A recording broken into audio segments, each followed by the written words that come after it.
Welcome to the சமையல். இன்றைக்கி சமையலில் பீட்ரூட் வச்சு ஹல்வா எப்படி செய்யலான்னு பார்க்கலாம். அது பார்க்குறதுக்கு முன்னாடி நம்ம சேனலுக்கு சப்ஸ்கிரைப் பண்ணாதவங்க சப்ஸ்கிரைப் பண்ணிக்கோங்க. பக்கத்தில் இருக்க பெல் பட்டனை அப்படியே கிளிக் பண்ணிக்கோங்க.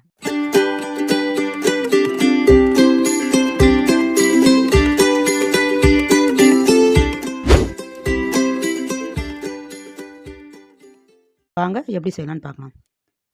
ஒரு 1/4 கிலோவுக்கு பீட்ரூட் எடுத்துக்கோங்க. அதை நல்லா தோல் சீவிட்டு சின்ன சின்ன துண்டாக கட் பண்ணி மிக்சியில் அரைச்சி வடிகட்டி எடுத்துக்கோங்க. நல்லா ஃபைன் பேஸ்ட்டாக அரைச்சி இந்த மாதிரி வடிகட்டி எடுத்துக்கோங்க. அடுப்பை பற்ற வச்சு நான்ஸ்டிக் தவா வச்சுங்க. அதில் 2 டீஸ்பூன் நெய் விட்டுக்குங்க. நெய் நல்லா உருகட்டும். உருகி வந்துடுச்சு. இப்போ நம்ம அரைச்சி வடிகட்டி வச்சுருக்க பீட்ரூட் சாறை இதில் ஊற்றிடுவோம். ஊற்றிக்கோங்க. கார்ன்ஃப்ளவர் மாவு ஒரு 50 கிராம் எடுத்துக்கோங்க. ஸ்பூன் கணக்கு பார்த்திங்கன்னா ஒரு 5 ஸ்பூன் இருக்கும். அது ஒரு பாத்திரத்தில் எடுத்து அந்த 5 ஸ்பூன் கார்ன்ஃப்ளவர் மாவு போட்டுக்கோங்க. உங்கள்கிட்ட கார்ன்ஃப்ளவர் மாவு இல்லைன்னா அரிசி மாவு கூட யூஸ் பண்ணலாம். 5 ஸ்பூன் போட்டுங்க. அதே மாதிரி 5 ஸ்பூன் தண்ணி விட்டுருங்க. அதே அளவு 50 கிராம் தண்ணி 50 மில்லி தண்ணி ஊற்றி கரைச்சிக்கோங்க கரெக்டாக.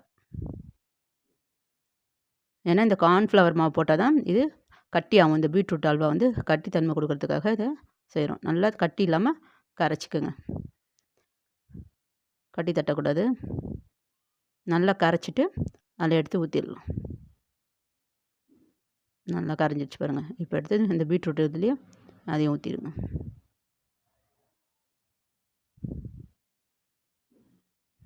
ஊற்றிட்டு இப்போ அடுப்பு ஆஃப் பண்ணி வச்சுருவோம். ஏன்னா கார்ன்ஃப்ளவர் மாவு ஊற்றினோடனே கட்டி ஆகிடும். அதனால் கைவிடாமல் கலரணும். அதனால் அடுப்பு ஆஃப் பண்ணி வச்சுருவோம். அதுக்கப்புறம் பற்ற வைக்கலாம். இப்போ 1/4 ஸ்பூனு ஏலக்காய் பொடி போட்டுக்குங்க. ஸ்வீட்டுக்கு ஒரு பிஞ்ச் அளவுக்கு உப்பு போட்டுக்குங்க.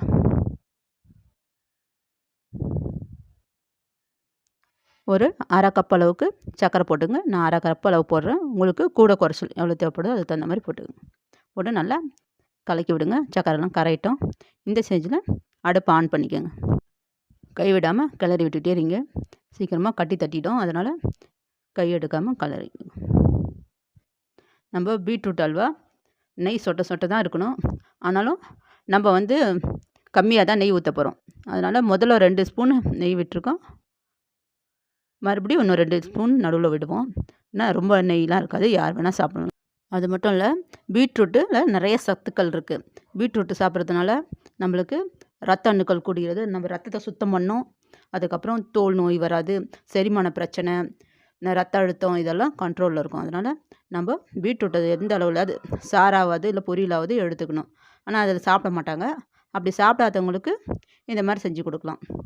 ஒரு டீஸ்பூன் நெய் விட்டுக்குங்க. இப்போது நிறைய சத்துக்கள் இருக்குது. முடிஞ்ச அளவுக்கு சாரா கொடுக்க முயற்சி செய்யுங்க. அப்படி சாப்பிடாத குழந்தைங்களுக்கு இந்த மாதிரி அல்வாவாக செஞ்சு கொடுங்க. இதில் வந்து நெய் நம்ம கம்மியாக தான் யூஸ் பண்ணுறோம்.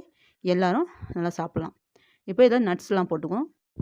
வெள்ளை எள்ளு, பாதாம் பருப்பு, பரங்கிக்காய் விதை, அதுக்கப்புறம் முந்திரி இதெல்லாம் சின்ன சின்னதாக கட் பண்ணி போட்டுக்குங்க. முதல்ல வெள்ளை எள்ளு போட்டுருவோம். வெள்ளை எள்ளு போட்டோன்னா பார்க்குறதுக்கு ரொம்ப அழகாக இருக்கும். இந்த பீட்ரூட்டில் அதிக சத்து இருக்குது. இன்னும் சத்துக்களை அதிகப்படுத்துறதுக்காகவும் சுவையை கூட்டுறதுக்காகவும் இந்த நட்ஸ் எல்லாம் போட்டு நல்லா இது பண்ணிக்கலாம். எவ்வளோ நட்ஸ் வேணுமோ எந்த நட்ஸ் வேணால் போட்டுக்கலாம். போட்டு யூஸ் பண்ணலாம். எதுவுமே இல்லைன்னா கூட வேர்க்கடலையும் பொட்டுக்கடலையும் கூட பொடிச்சு போட்டுக்கலாம். அதுவும் ப்ரோட்டீன் நிறைய அதிகமாக இருக்கும். இன்னொரு ஸ்பூன் லாஸ்ட்டாக 4வது ஸ்பூன் நெய்யும் விட்டுங்க. நம்ம 4 டீஸ்பூன் நெய் தான் விட்டு இந்த அல்வா செஞ்சுருக்கோம். செமையாக சூப்பராக இருக்கும்.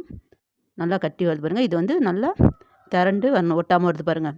இந்த நம்ம ஊற்றின நெய்யெல்லாம் ஓரத்தில் இது பண்ணுற வரைக்கும் நல்லா கிளறி விடுங்க. நல்லா சுருண்டு வரணும் அல்வா. இந்த பீட்ரூட்டை மலச்சிக்கல் இருக்கவங்க, தோல் நோய் இருக்கிறவங்க, ஹார்ட் ப்ராப்ளம் இருக்கவங்க எல்லாருமே எடுத்துக்கலாம். ரொம்ப நல்லது. பாருங்கள், நம்மளோட அல்வா ரெடி ஆகிடுச்சு. இப்போ அடுப்பு ஆஃப் பண்ணிடலாம். ஆஃப் பண்ணிவிட்டு ஒரு பிளேட்லையாவது ஒரு பிளாஸ்டிக் இதில் எண்ணெய் தடவிக்குங்க. எண்ணெயாச்சும் நெய்யாச்சும் தடவி விட்டு நட்ஸு கொஞ்சம் போட்டுக்கோங்க. அலங்காரத்துக்காக கொஞ்சம் நட்ஸ் நல்லா தூவி விட்டுக்கோங்க. உங்களுக்கு எந்த நட்ஸ் இருக்கோ அதை எடுத்து தூவிட்டு நம்ம ரெடி பண்ணி வச்சுருக்க பீட்ரூட் அல்வாவை இதில் ஊற்றிடுவோம். கொஞ்சம் சூடாக இருக்கும் போதே ஊற்றி விடுங்க. சீக்கிரமாக இது கட்டி ஆகிடும். அதனால் எடுத்து அதில் ஊற்றி விட்ருங்க. சீக்கிரமாக பாருங்க, நம்மளோட சூப்பரான அல்வா பீட்ரூட் அல்வா ரெடி ஆகிடுச்சு பாருங்கள். செய்கிறதும் ரொம்ப ஈஸி தான். இருந்தால் டக்குன்னு செஞ்சிடலாம்.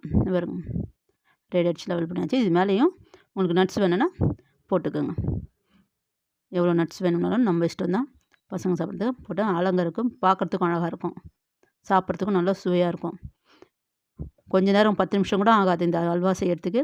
நம்ம பீட்ரூட்டும் கார்ன்ஃப்ளவர் மாவும் வீட்டில் இருந்தால் போதும், டக்குன்னு செஞ்சிடலாம். கடையில் விற்கிற அல்வா மாதிரி அவ்வளோ சூப்பராக இருக்கும். செஞ்சு பாருங்கள், அவ்வளோ டேஸ்ட்டாக இருக்கும். இது செட் ஆகிறதுக்கு ஒரு அரை மணி நேரம் ஃப்ரிட்ஜில் வச்சுருந்தாலும் வச்சுக்கலாம், இல்லை வெளியில் வச்சுருந்தாலும் இருக்கலாம். பாருங்கள், இந்த பிளேட்டில் தட்டினோடனே வெளில வந்துடுச்சு பாருங்கள். இப்போது ஒரு கத்தி எடுத்து துண்டு போடும். பாருங்கள், நம்மளோட ஹெல்த்தியான சுவையான அல்வா ரெடி ஆகிடுச்சு. பாருங்கள், பார்க்குறதுக்கு எவ்வளோ கலர்ஃபுல்லாக எவ்வளோ அழகாக இருக்குது பாருங்கள். நட்ஸ் எல்லாம் பார்க்கும்போதே சாப்பிடணும் போல் இருக்கும். உங்கள் பசங்க எப்போ அல்வா கேட்டாலும் சரி, ஒரு 10 நிமிஷத்துலேயே செஞ்சு கொடுத்துடலாம். ரொம்ப நல்லா டேஸ்ட்டாக இருக்கும். சரிங்க, துண்டு போட்டு காட்டுறேன் பாருங்கள், எவ்வளோ சாஃப்டாக இருக்குன்னு நீங்களே பாருங்கள். இனிமேல் அல்வாவை நம்ம கடையில் வாங்க வேண்டிய அவசியம் இல்லை. நாமளே ஹெல்த்தியாகவும் சுவையான அல்வாவை நாமளே செஞ்சிடலாம். பாருங்கள், அவ்வளோ அழகாக போகுது பாருங்கள். இது யாரும் செய்ய தெரியாதவங்க கூட ஈஸியாக செஞ்சிடலாம், நல்லா வரும். சூப்பராக இருக்குது பாருங்கள். இந்த அல்வாவை நீங்களும் செஞ்சு சாப்பிட்டு பார்த்துட்டு எப்படி இருக்குன்னு கமெண்ட் பண்ணுங்கள். இந்த டிஷ் உங்களுக்கு பிடிச்சிருந்தால் லைக் பண்ணுங்கள், மற்றவங்களுக்கும் ஷேர் பண்ணுங்கள், கமெண்ட் பண்ணுங்கள், நம்ம சேனலுக்கு சப்ஸ்கிரைப் பண்ணுங்கள். தேங்க்யூ.